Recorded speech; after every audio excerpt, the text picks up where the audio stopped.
नमस्कार दोस्तों, भाषा अध्ययन यूट्यूब चैनल पर आपका स्वागत है। आज हम करने वाले हैं हिंदी साहित्य के टॉप 25 क्वेश्चंस, जो कि सभी परीक्षाओं के लिए काफ़ी महत्वपूर्ण है। हिंदी साहित्य के 25 क्वेश्चन ऐसे हैं जो कि काफ़ी बार परीक्षा में पूछे जा सके हैं और आने वाली परीक्षाओं में भी पूछने की पूरी संभावना है।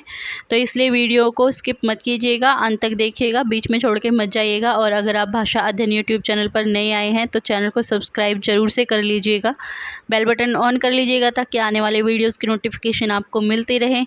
और अपने दोस्तों के साथ शेयर करना मत भूलिएगा। चाहे आप नेट का एग्ज़ाम दे रहे हैं, HPSC का दे रहे हैं, TGT PGT का दे रहे हैं, यह आपके लिए बहुत ही ज़्यादा हेल्पफुल होने वाली है। तो चलिए शुरू करते हैं आज के प्रश्नों की श्रृंखला को।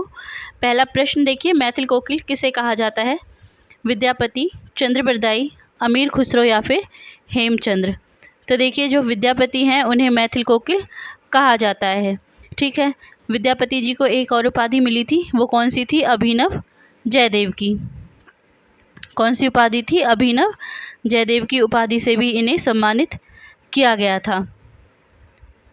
चलिए आगे चलते हैं। क्वेश्चन नंबर 2, प्रकृति के सुकुमार कवि किसे कहा जाता है? और हमारे विकल्प हैं जयशंकर प्रसाद, सुमित्रा नंदन पंत, महादेवी वर्मा या फिर निराला। तो प्रकृति के जो सुकुमार कवि हैं वो किसे कहा जाता है? तो सुमित्रा नंदन पंत जी को प्रकृति के सुकुमार कवि कहा जाता है। तीसरा क्वेश्चन है, एक भारतीय आत्मा किसे कहा जाता है? जयशंकर प्रसाद, माखनलाल चतुर्वेदी, रामधारी सिंह दिनकर या फिर सुमित्रा नंदन पंत? तो देखिए, जो माखनलाल चतुर्वेदी जी है उन्हें एक भारतीय आत्मा कहा जाता है। उन्होंने काफ़ी देशभक्ति की कविताएं लिखी हैं जो कि देशभक्ति से ओतप्रोत है, इसलिए उन्हें एक भारतीय आत्मा कहा जाता है। प्रश्न 4, कथा सम्राट किसे कहा जाता है? A Premchand, B Jainendra Kumar, C Agyeya या फिर D फणीश्वर नाथ रेणु? तो देखिए, जो प्रेमचंद जी हैं उन्हें कथा सम्राट कहा जाता है। पहला ही विकल्प जो है हमारा वो सही हो जाएगा। आगे चलते हैं। और जैनेन्द्र कुमार कौन है? जैनेन्द्र कुमार जो है मनोवैज्ञानिक कहानियाँ लिखते हैं, मनोविज्ञान आधारित जो होती हैं। ठीक है। 5वां क्वेश्चन है, बाल चित्रण में कौन से कवि श्रेष्ठ है? 1 रसखान, 2 मीराबाई, 3 सूरदास या फिर 4 कबीरदास? तो बाल चित्रण में जो कवि सबसे सर्वश्रेष्ठ है वो कौन है? सूरदास जी है, क्योंकि उन्होंने कृष्ण काव्य की रचना की है और कृष्ण के जो है बाल रूप का उन्होंने इतना सुंदर वर्णन किया है कि जब हम सूरदास जी के रचनाओं को पढ़ते हैं तो हमें ऐसा लगता है जैसे कि वो हमारे सामने ही हो रही हो। तो सूरदास जी हैं जिन्होंने बाल चित्रण का वर्णन जो है सर्वश्रेष्ठ किया है। क्वेश्चन नंबर 6 देखिए, उर्वशी रचना के रचनाकार के सही विकल्प का चयन कीजिए। रामधारी सिंह दिनकर, B सुमित्रा नंदन पंत, C निराला या फिर D अज्ञे? तो उर्वशी रचना किसकी है? उर्वशी रचना है रामधारी सिंह दिनकर जी की। तो पहला ही विकल्प जो है हमारा सही हो जाएगा। तो रामधारी सिंह दिनकर जी इसका सही विकल्प होगा। और अगर हम बात करें उर्वशी रचना के प्रकाशन वर्ष की, तो 1961 में जो है इसका प्रकाशन किया गया था। ठीक है, आगे चलते हैं। प्रश्न संख्या 7 देखिए, निम्नलिखित में से कौन सरस्वती पत्रिका के संपादक नहीं रहे हैं? 1 श्याम सुंदर दास, B Mahavir Prasad Dwivedi, C Narayan Chaturvedi, D शांति प्रिय द्विवेदी? तो इसमें से आपको बताना है कौन है जो सरस्वती पत्रिका के संपादक नहीं रहे हैं। तो देखिए, जो चौथा विकल्प है शांति प्रिय द्विवेदी जी, वो कभी भी सरस्वती पत्रिका के संपादक नहीं रहे हैं। अगला प्रश्न है, उसने कहा था कि मुख्य पात्र का नाम क्या है? और विकल्प है हमारे 1 खालसा सिंह, B लहना सिंह, C करतार सिंह और D परमिंदर सिंह? तो उसने कहा था कहानी जो है वो किसकी है? लहना सिंह की कहानी है। तो विकल्प जो B है वो हमारा बिल्कुल सही हो जाएगा।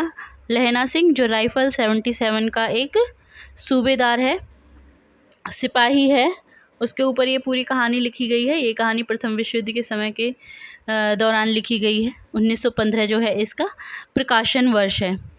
उसने कहा था कहानी का प्रकाशन वर्ष क्या है? 1915। ठीक है, और लहना सिंह जो है इसके मुख्य पात्र है जिसके इर्द गिर्द ये कहानी घूमती है। आगे चलते हैं, क्वेश्चन नंबर 9। निम्नलिखित में से कौन सा नाटक प्रसाद का नहीं है? 1 जन्मेजय का नागयज्ञ, बी स्कंदगुप्त, सी ध्रुव स्वामिनी या फिर डी सिंदूर की होली। तो देखिए, जन्मेजय का नागयज्ञ, स्कंदगुप्त और ध्रुव स्वामिनी ये तीनों ही प्रसाद जी के नाटक है, लेकिन सिंदूर की होली प्रसाद जी का नाटक नहीं है। तो डी विकल्प है जो हमारा सही उत्तर हो जाएगा। Question number 10। हिंदी साहित्य के आधुनिक काल को इस नाम से भी अभिहित किया जाता है।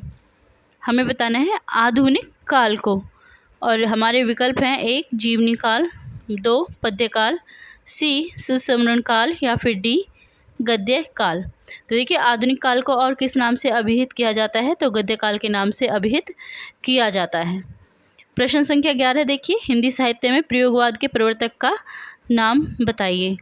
और हमारे विकल्प हैं ए निराला, बी अज्ञे, सी पंत या फिर डी जयशंकर प्रसाद। तो प्रयोगवाद के जो प्रवर्तक माने जाते हैं वो किसे माना जाता है? अज्ञे जी को माना जाता है। ठीक है, आगे चलते हैं। प्रश्न संख्या 12। मृगनयनी उपन्यास के रचनाकार कौन है? और हमारे विकल्प हैं 1 उपेंद्र नाथ अश्क, यशपाल, जैनेन्द्र कुमार या फिर वृंदावन लाल वर्मा। तो देखिए, जो मृगनयनी उपन्यास है उसको किसने लिखा है? वृंदावन लाल वर्मा जी ने लिखा है। ठीक है, तो विकल्प डी जो है वो हमारा बिल्कुल सही हो जाएगा। प्रश्न संख्या 13 देखिए, जायसी किस धारा के कवि थे? 1 ज्ञानमार्गी धारा, 2 प्रेमाख्यानिक काव्य धारा, 3 नाथपंथी काव्य धारा या फिर 4 रासक काव्य धारा। देखिए, जायसी थे वो प्रेमाख्यानिक काव्य धारा के कवि थे, तो दूसरा ऑप्शन जो है वो हमारा बिल्कुल सही हो जाएगा। प्रश्न संख्या 14, निम्नलिखित में से कौन सी पुस्तक प्रेमचंद द्वारा लिखित नहीं है? और हमारे विकल्प हैं 1 कायाकल्प, 2 रंगभूमि, 3 जय पराजय, 4 प्रेम आश्रम। तो प्रेमचंद जी के द्वारा जो लिखित नहीं है वो हमें बतानी है। तो जय पराजय जो है वो प्रेमचंद जी की रचना नहीं है। ठीक है, कायाकल्प, रंगभूमि, प्रेमाश्रम ये तीनों ही जो है प्रेमचंद जी के द्वारा लिखित पुस्तकें हैं। प्रश्न संख्या 15, कितने पाकिस्तान नामक उपन्यास के लेखक कौन है? और विकल्प देख लेते हैं। 1 राजेंद्र कुमार, बी कमलेश्वर, सी सत्यप्रकाश मिश्र, डी खुशवंत सिंह। तो देखिए, कितने पाकिस्तान जो उपन्यास लिखा है वो किसने लिखा है? तो वो कमलेश्वर जी ने लिखा है। क्वेश्चन नंबर 16, चंद्रबरदाई किसके दरबारी कवि थे? और विकल्प है हमारे महाराजा हमीर सिंह के, महाराजा बीसल देव के, सी महाराणा प्रताप के या फिर डी पृथ्वीराज चौहान के। तो देखिए, चंद्रबरदाई काफ़ी प्रसिद्ध है, तो ये पृथ्वीराज चौहान जी के कवि थे, राजकवि थे। ठीक है, और उनके मित्र थे। और चंद्रबरदाई की जो रचना है पृथ्वीराज के ऊपर ही जो है वो कौन सी रचना है? पृथ्वीराज रासो। ठीक है, इन्होंने पृथ्वीराज रासो लिखी है। तो पृथ्वीराज रासो के रचनाकार कौन है? चंद्रबरदाई। और चंद्रबरदाई किसके दरबारी कवि थे? पृथ्वीराज चौहान के थे। आगे चलते हैं। प्रश्न संख्या 17, मलिक मोहम्मद जायसी को जायसी कहा जाता है क्योंकि वे जायसी गोत्र में पैदा हुए थे, वे जायस मत को मानते थे, वे जायस नामक स्थान के निवासी थे, या फिर इनमें से कोई नहीं। तो देखिए, जो मलिक मोहम्मद थे उनका नाम मलिक मोहम्मद था। जायसी नाम उन्हें इसलिए दिया गया क्योंकि वो जायस नामक स्थान के निवासी थे। तो जो तीसरा विकल्प है वो हमारा बिल्कुल सही हो जाएगा। प्रश्न संख्या 18 देखिए, रीतिकाल का वह कौन सा कवि है जो अपनी मात्र एक कृति से हिंदी साहित्य में अमर हो गया? विकल्प है हमारे रहीम, मतीराम, बिहारी, देव। तो देखिए, रीतिकाल का वह कवि जो अपनी एक कृति से हिंदी साहित्य में अमर हो गया वो है बिहारी जी। बिहारी जी की एक ही रचना है, कौन सी है? बिहारी सतसई। ठीक है, बिहारी सतसई उनकी एक ही रचना है और वह हिंदी साहित्य में एक विशेष स्थान रखती है। और एक रचना से ही बिहारी जी को इतनी प्रसिद्धि प्राप्त हुई है जो अन्य साहित्यकारों को कई रचना करने के बाद भी प्राप्त नहीं होती। ठीक है, तो ऑप्शन सी है जो हमारा वो बिल्कुल सही हो जाएगा। प्रश्न नंबर 19, कठिन काव्य का प्रेत किस कवि को कहा जाता है? और हमारे विकल्प है 1 सेनापति को, 2 मतीराम को, या फिर चिंतामणि को, और अंतिम है केशवदास को। तो देखिए जो कठिन काव्य का प्रेत है वो किसे कहा जाता है? वो केशवदास को कहा जाता है। तो ऑप्शन डी है जो हमारा वो बिल्कुल सही हो जाएगा। आगे है, द्विवेदी युग का नामकरण किसके नाम पर हुआ है? 1 शांतिप्रिय द्विवेदी, 2 हजारी प्रसाद द्विवेदी, 3 महावीर प्रसाद द्विवेदी, या फिर 4 राम अवध द्विवेदी। तो देखिए द्विवेदी युग का आरंभ जो माना जाता है वो 1900 ईस्वी से माना जाता है, और जो महावीर प्रसाद द्विवेदी थे उन्होंने सरस्वती पत्रिका का संपादन संभाला था 1902 से। ठीक है, तो जो महावीर प्रसाद द्विवेदी है उन्हीं के नाम पर इस युग का नाम द्विवेदी युग रखा गया है। तो सी ऑप्शन जो है वो हमारा बिल्कुल सही हो जाएगा। प्रश्न संख्या 21 देखिए, हिंदी प्रदीप के यशस्वी संपादक का नाम क्या है? और हमारे विकल्प हैं 1 राधा कृष्ण गोस्वामी, बी बालकृष्ण भट्ट, सी अंबिका दत्त व्यास, या फिर डी लाला भगवान दीन। तो हिंदी प्रदीप के यशस्वी संपादक जो थे वो कौन थे? बालकृष्ण भट्ट थे। ठीक है, तो दूसरा विकल्प जो है वो हमारा बिल्कुल सही हो जाएगा।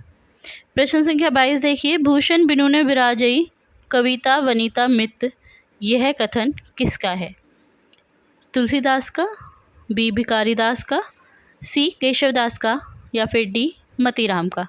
तो भूषण बिनु ने विराजई कविता वनिता मित, यह केशवदास जी की पंक्तियां हैं। तो केशवदास जी का कथन जो है हमारा सही हो जाएगा। प्रश्न संख्या 23 देखिए, ज्ञानमार्गी शाखा के कवियों को किस नाम से पुकारा जाता है? 1 सिद्ध कवि, 2 नाथपंथी कवि, 3 भक्त कवि, 4 संत कवि। तो देखिए आपको पता है कि जो शाखा ज्ञानमार्गी प्रेम मार्गी 2 शाखाएं थी, ज्ञानमार्गी शाखा का नाम था संत कवि शाखा। तो डी विकल्प जो है वो हमारा बिल्कुल सही हो जाएगा। आगे चलते हैं, क्वेश्चन नंबर 24, इन मुसलमान हरिजन पर कोटिक हिंदुन वारिये, यह कथन किसका है? 1 रसखान का, बी भारतेंदु हरिश्चंद्र का, सी परशुराम चतुर्वेदी का, या फिर डी सूर्यकांत त्रिपाठी निराला का। तो देखिए इन मुस्लिम हरिजन पर कोटिक हिंदुन वारिये, यह कथन जो है किसके विषय में कहा गया है? रसखान जी के विषय में कहा गया है, क्योंकि रसखान जी जो है मूल रूप से मुसलमान थे। और लेकिन यह कथन किसका है, किसने कहा है? तो भारतेंदु हरिश्चंद्र जी ने कहा है। और अगर आता है यह किसके विषय में कहा गया है, तो यह रसखान जी के विषय में कहा गया है। ठीक है, और आज का अंतिम प्रश्न, अपभ्रंश का वाल्मीकि किसे कहा जाता है? और हमारे विकल्प हैं 1 पुष्पदंत, 2 धनपाल, 3 शालिभद्र सूरी, और 4 स्वयंभू को। तो देखिए अपभ्रंश का वाल्मीकि स्वयंभू को कहा जाता है। ठीक है, तो ऑप्शन डी है जो हमारा वो बिल्कुल सही हो जाएगा। तो ये थे आज के हिंदी साहित्य के टॉप 25 क्वेश्चंस। आई होप आज की वीडियो आपको पसंद आई होगी। अगर वीडियो पसंद आई है तो चैनल को सब्सक्राइब करना बिल्कुल ना भूलिएगा। चैनल को सब्सक्राइब करके बेल बटन ऑन कर लीजिएगा ताकि आने वाली वीडियोस के नोटिफिकेशन मिलते रहें।